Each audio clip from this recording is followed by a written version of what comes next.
Gannis Engineering has weathered the recession, unlike some of its neighbours on the Norfolk Road industrial estate in Gravesend, but it has been a struggle.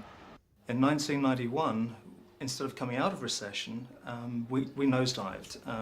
Our order book dried up, and we noticed that the different marketplaces in which we operate all fell flat at once.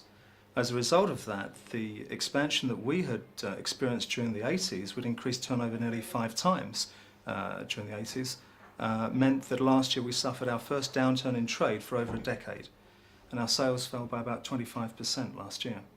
The company makes hydraulic cylinders. To be here today, it's had to freeze prices and wages at 1990s levels and cut staff by 20%. Gannis's experience is typical of most in the southeast.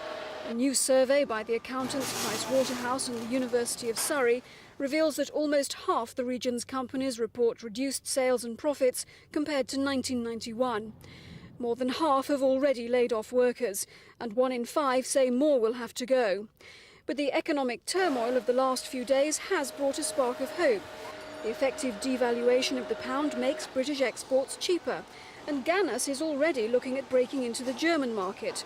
But it's a turnaround that's only just come in time. We would have been left to our own devices very much as we have been in the past. Our future wouldn't have been so optimistic with regard to export trade because our prices just wouldn't have been competitive. And as far as the home market's concerned, we would have been destined to produce at current levels, which would have meant that we couldn't have relied on any upturn in demand and increase in volume. As it stands now, we're optimistic that as our customers get busier, so will we.